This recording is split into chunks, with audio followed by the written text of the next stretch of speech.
जी, अस्सलाम वालेकुम। अच्छा, आज के लेक्चर में हम डिस्कस करेंगे क्वार्टाइल डेविएशन को, या इसको हम कहते हैं सेमी इंटर क्वार्टाइल रेंज। और टॉपिक हमारा चल रहा था मेजर ऑफ डिस्पर्जन का, और मेजर ऑफ डिस्पर्जन में लास्ट टाइम हमने रेंज को डिस्कस किया था कि जो रेंज है उसको हम कैसे फाइंड करते हैं for group data and ungroup data. तो अनग्रुप डेटा के लिए सिंपल हमने उसको देखा था कि लार्जेस्ट वैल्यू में से जो स्मॉलेस्ट वैल्यू को माइनस करते हैं तो रेंज जो है वो कैलकुलेट होता है, और उसके लिए हमने फार्मूला लिखा था xm माइनस एक्स नॉट, यानी कि मैक्सिमम वैल्यू में से मिनिमम वैल्यू को माइनस करो। ये सिंपल था आपके पास एब्सोल्यूट फॉर्म, और फिर इसके लिए हमने कोएफिशिएंट ऑफ डिस्पर्जन भी लिखा था, और कोएफिशिएंट ऑफ डिस्पर्जन का फार्मूला था हमारे पास xm minus x not divide by xm plus x not. ठीक है, और अगर इसको हमने परसेंटेज में देखना हो तो इसको 100 के साथ मल्टीप्लाई भी कर लेते हैं। ठीक है, और इसको हमने नाम दिया था coefficient of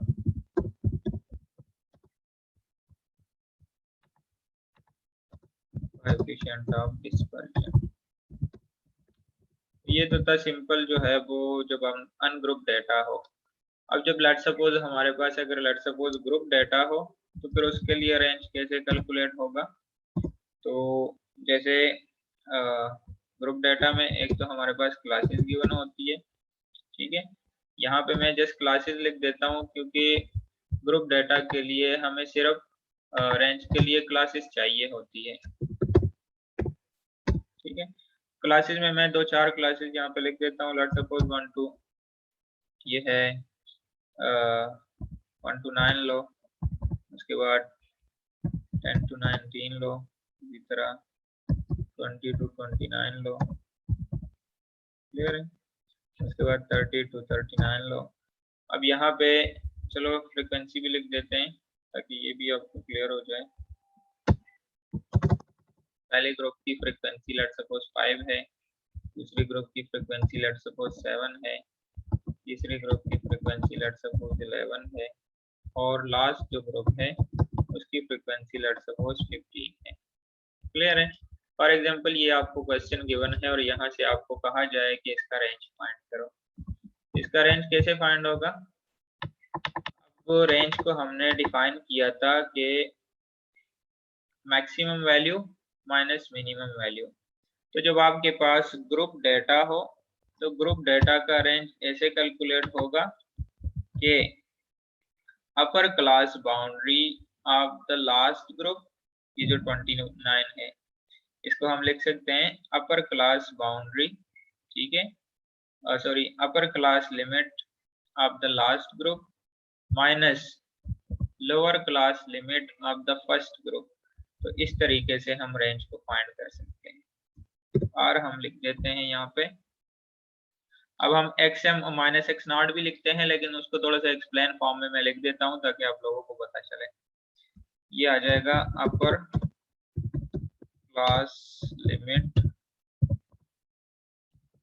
of the last group.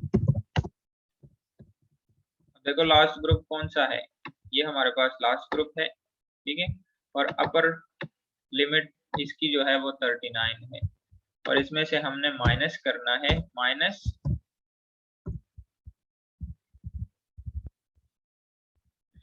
Lower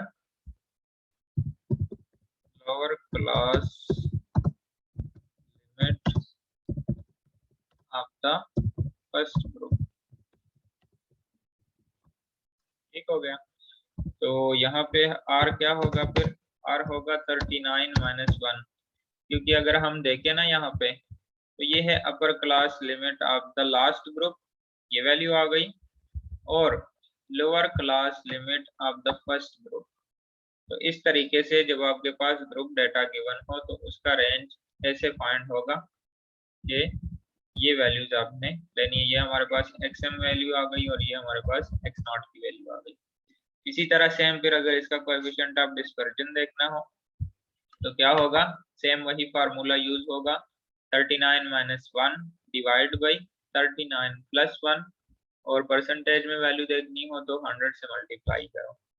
तो ये एक छोटा सा मेरे ख्याल से पार्ट उसमें रह गया था जो कि हमने यहाँ पे इसको कवर किया है। अब हम आते हैं क्वार्टाइल डिविएशन की तरफ, ठीक है, क्योंकि ये भी रेंज से ही रिलेटेड है। इसमें भी अगर आप देखो ना तो यहाँ पे हमारे पास आया हुआ है इंटर क्वार्टाइल रेंज, ठीक है, तो दोनों रिलेटेड टॉपिक थे, इसीलिए रेंज को भी हमने थोड़ा सा इसमें डिस्कस कर लिया। अच्छा,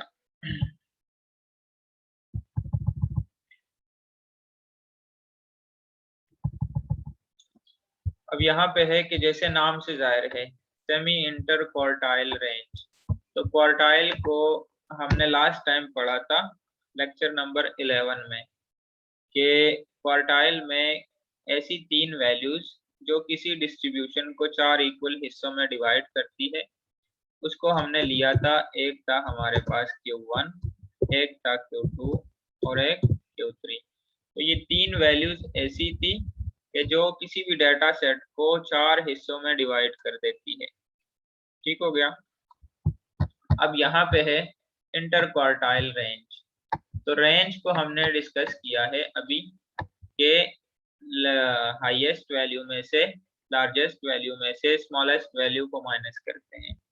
तो जब यहाँ पे हम अगर लेट्स सपोज क्वार्टाइल की बात करें तो फिर क्वार्टाइल डिविएशन को हम डिफाइन कर सकते हैं मैथमेटिकली, हम इसको लिख सकते हैं, इस तरह लिखेंगे, मैक्सिमम वैल्यू कौन सी है, Q3 है इसके अंदर, और मिनिमम वैल्यू जो है वो Q1 है, ठीक है, और इसका हाफ करना है।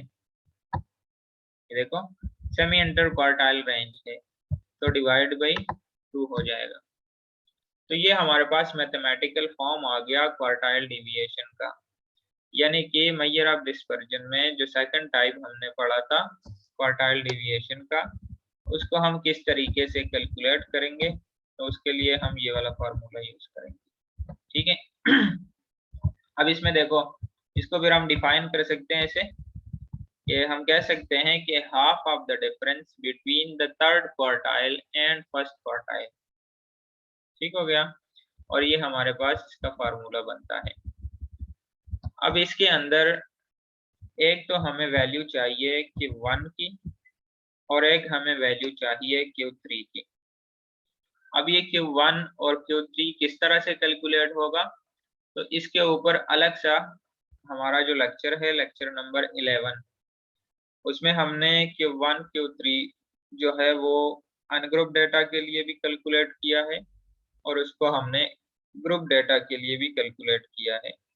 तो आपने क्या करना है कि Q1 और Q3 किस तरह कैलकुलेट होगा, उसके लिए आप लेक्चर नंबर 11 को दोबारा देखें, ठीक है, और वहां से जो Q1 और Q3 की वैल्यू आएगी किसी क्वेश्चन की, तो उसको हमने यहाँ पे क्वार्टाइल डिविएशन में यूज करनी है वैल्यूज, ठीक है। तो ये तो है हमारे पास क्वार्टाइल डिविएशन का relative form, clear.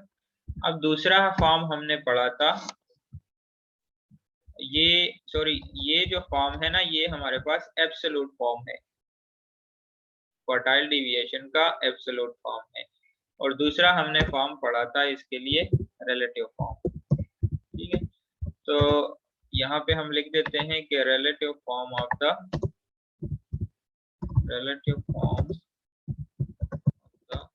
Quartile deviation, इसको हम कहते हैं कोएफिशिएंट ऑफ, जैसे रेंज के लिए था कोएफिशिएंट ऑफ डिस्पर्जन, यहाँ पे क्वार्टाइल डिविएशन के लिए है कोएफिशिएंट ऑफ क्वार्टाइल डिविएशन, ठीक है। और इसका फार्मूला क्या बनेगा, इसका फार्मूला हमारे पास बनेगा Q3 माइनस Q1 और divide by Q3 plus Q1, ठीक है। तो ये हमारे पास इसका रिलेटिव फॉर्म है, और अगर लेट्स सपोज वैल्यूज को हमने परसेंटेज में देखना हो तो इसको हम 100 से मल्टीप्लाई भी कर सकते हैं, क्लियर है। तो फॉर एग्जांपल यहाँ पे मैं दो वैल्यूज ले लेता हूँ, बाकी जो Q1 और Q3 की सोल्यूशन है कि ये वैल्यूज किस तरह कैलकुलेट होगी ग्रुप डेटा के लिए और अनग्रुप डेटा के लिए। तो उसके लिए आप लोग लेक्चर नंबर जो 11 नंबर लेक्चर है आप उसको देखिए, उसमें सारा डिटेल इसके ऊपर मौजूद है। ठीक है, तो फॉर एग्जांपल यहाँ पे सिर्फ मैं Q1 और Q3 की वैल्यूज लेता हूँ और फिर इसमें हम वैल्यूज पुट करते हैं कि फॉर एग्जांपल Q1 हमारे पास बराबर है लेट्स सपोज 25 के, और जो Q3 है वो हमारे पास बराबर है लेट्स सपोज आप एज्यूम कर लो कि 60 के बराबर है। ठीक है, तो हम क्वार्टाइल डिविएशन फाइंड करना चाह रहे हैं।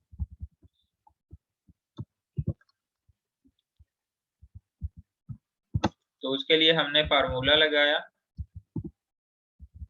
और इसके अंदर हमने वैल्यूज पुट की। Q3 हमारे पास 60 के बराबर है, Q1 जो है वो 25 के बराबर है, तो इसका आंसर आ गया 35 और डिवाइड बाई 2। ठीक है, तो क्वार्टाइल डिविएशन हमारे पास बराबर आया 17.5 के। क्लियर है। अब इसके लिए लेट्स सपोज अगर हमने रिलेटिव फॉर्म देखना हो, इसका रिलेटिव फॉर्म क्या होगा, उसके लिए हम ये वाला फार्मूला यूज करेंगे और इसमें अगर हम वैल्यूज पुट करें तो Q3 हमारे पास 60 के बराबर है, Q1 हमारे पास बराबर है 25 के। इसी तरह नीचे भी वैल्यूज पुट कर लेते हैं 25 और ये आपके पास आ गया। तो ये वैल्यूज हमारे पास आ सकती है, इसका आंसर आ सकता है ऊपर 25 और नीचे वैल्यू आ जाएगी 85 और मल्टीप्लाई बाई 100। ठीक है, तो इसको आप कैलकुलेटर के साथ हल करें और चेक करें कि इसका क्या आंसर बनता है। मैं सिर्फ यहाँ पे एज्यूम वैल्यूज लिख देता हूँ। फॉर एग्जांपल इसका आंसर आता है 33%। ठीक है, ये मैंने वैसे एज्यूम जो है आंसर लिखा है, आप लोग इसको कैलकुलेटर के साथ चेक कर लो कि इसका आंसर क्या बनेगा। ठीक है, 35 डिवाइड बाई 85 करो, जो आंसर आता है उसको 100 के साथ मल्टीप्लाई कर दो। क्लियर है, तो ये आपको आंसर देगा परसेंटेज में, और फिर हमें इस परसेंटेज वैल्यू से अंदाजा हो जाता है कि जो डाटा हमें गिवन है उस डाटा में इतनी परसेंट जो है वो वेरिएशन है। क्लियर है, तो यहाँ पे तो सिर्फ जस्ट मैंने आप लोगों को समझाने के लिए Q1 और Q3 की वैल्यूज दी है अपनी तरफ से। आप लोगों ने Q1 और Q3 को किस तरह से कैलकुलेट करना है फॉर ग्रुप डाटा और फॉर अनग्रुप डाटा, उसके लिए जो प्रीवियस हमारा लेक्चर था, लेक्चर नंबर 11, अगर किसी को नहीं पता तो सबसे पहले आप लेक्चर नंबर 11 देखें और उसके बाद आप कोएफिशिएंट ऑफ डिस्पर्जन पे और क्वार्टाइल डिविएशन पे आ जाएं। ठीक हो गया, तो आज के लेक्चर में इतना ही। अगले लेक्चर में इंशाल्लाह हम मेन डिविएशन पे बात करेंगे। ठीक है, ओके, अल्लाह हाफिज।